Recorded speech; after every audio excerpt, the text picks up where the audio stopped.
Willie D Live.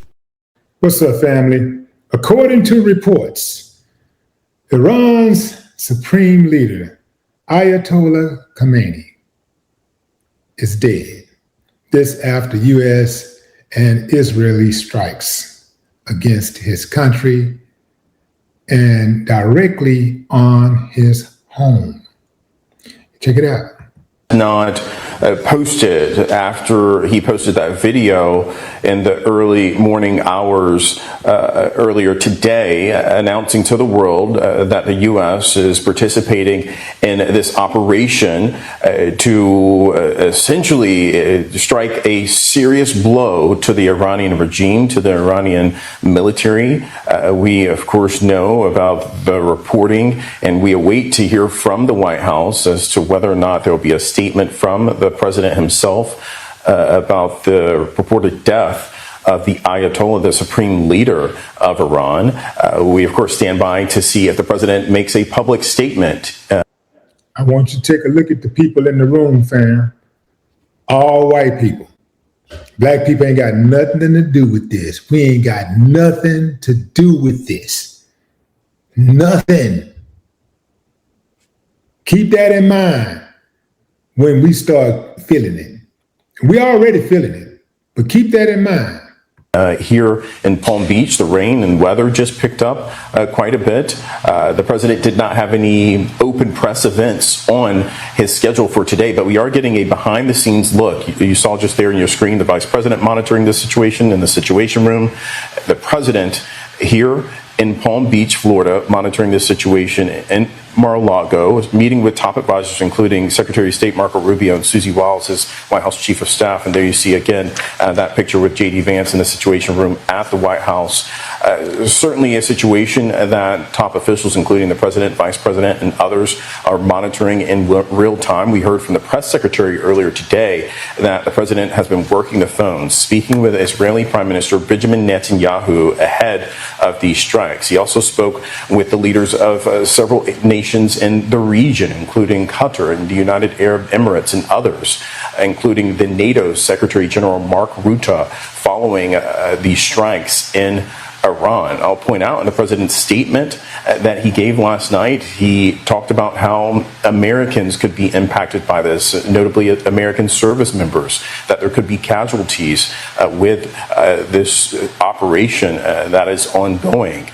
So the president notably talking about what we could potentially see. As of now, CENTCOM is not reporting any American casualties after there has been a response from the Iranians seeking to strike different military facilities and assets in the region, U.S. assets in the region, on top of civilian areas amongst those U.S. allies in the region as well. So no word yet from the president himself. We'll, of course, bring you that update if we indeed get it. The president oftentimes likes to announce things on True Social. I anticipate perhaps some type of forthcoming statement from the White House if indeed this is the case, that the supreme leader of Iran has been killed.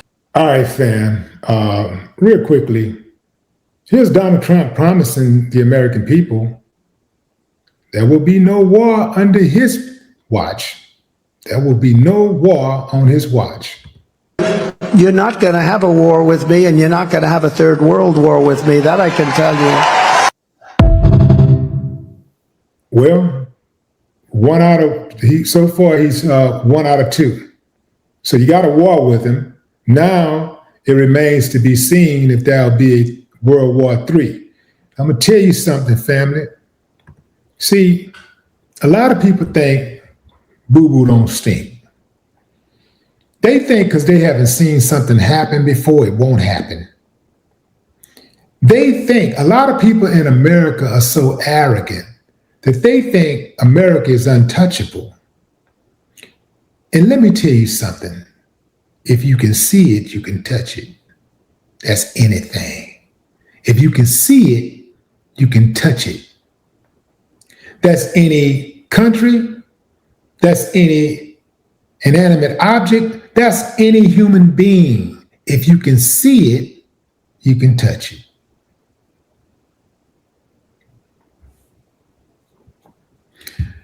Trump talked about how Iran's leadership was responsible for killing people and how he's a threat to the international community. But I looked it up and I didn't see any presidents, any foreign leaders being executed under Ayatollah Khamenei's watch. I saw no leaders being executed under his watch. I didn't see Iran being responsible for killing foreign leaders at all. But guess who is? Guess who has been in office when foreign leaders were assassinated and who called for foreign leader assassinations? Ding, ding, ding, ding, ding, you guessed it. Trump and other US presidents, including Barack Obama. Yeah. Just recently, you got Ayatollah, I always mix his name up, but Ayatollah Khamenei, you got Osama bin Laden, you got Saddam Hussein, you got Muammar Gaddafi. That's just most recently.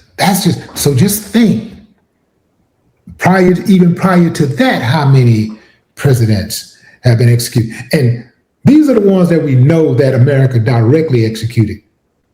What about all of the ones who America funded to be executed? They funded so-called extremist organizations to take them out.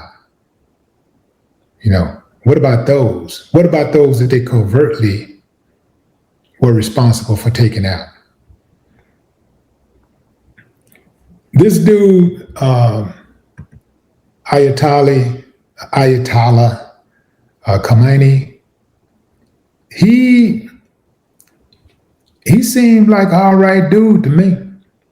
I'm gonna tell you straight up, I'm gonna call a strike and a ball a ball. I'm not gonna hate somebody just because because the leader in the United States, president of the United States told me to hate the guy. Just because the media in the United States told me to hate the guy. I'm not gonna hate the guy because of the media in the United States, because the same media has put a hit job on Black Americans from day one. The same media has been in cahoots with the government to tank the Black image for hundreds of years. Now, why would they do that? Well, if they can make us look bad, they can better control us. And if they can make us look bad, they could justify their mistreatment of Black people. Because after all, everybody else would be like, well, yeah, they probably deserve it. If you make somebody look bad, if you make somebody look like the criminal, look like the bad guy, then nobody will bat an eye when you mistreat that person, when you misuse that person. Nobody will bat an eye. So when I see America going after certain leaders and start saying bad things about certain leaders, I'm always reminded of the leadership that's right here. When they start talking about suffering abroad, I already know the BS is coming, because there is just there's an enormous amount of suffering right here in the U.S. And this is allegedly the richest country on earth, which I'm not buying. But because how can you be the richest country on the earth and be in the hole damn near $40 million or $40 trillion? You know what I'm saying? You how can you be the richest and be in the whole 40 trillion? That don't make sense to me. But a lot of suffering, a lot of killing going on right here in the streets of the United States. The law enforcement in the U.S. killed over, last time I think I checked, it was 1,000 people. Law enforcement in the United States killed 1,000 people a year. And then you got Americans killing Americans, Our biggest threat is not any foreign government. Our biggest threat is our own government. The United States citizens' biggest threats, Americans' biggest threat are Americans. When we lock our doors at night, when we get those security systems, when we buy those guns, we're not buying those guns thinking about killing Iranians. We're not thinking about Iraqis. We're not thinking about people who live in Pakistan or Afghanistan or any of those stands. We're standing in the gap with that gun to kill uncivilized Americans.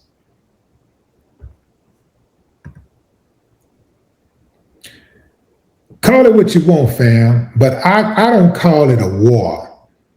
When you're picking on somebody, when you're picking on a country, you can easily dismantle. A war is tit for tat for me. Like, oh, we at war. It's going to be the same amount of casualties on your side or close to it as it is on mine. If I lose one and you lose 100 or you lose 10,000, that ain't no damn war. That's one country going in, bullying, bulldozing another country and calling it a war. But what say you, fam? Drop a comment. I'd love to hear your thoughts. No more talk.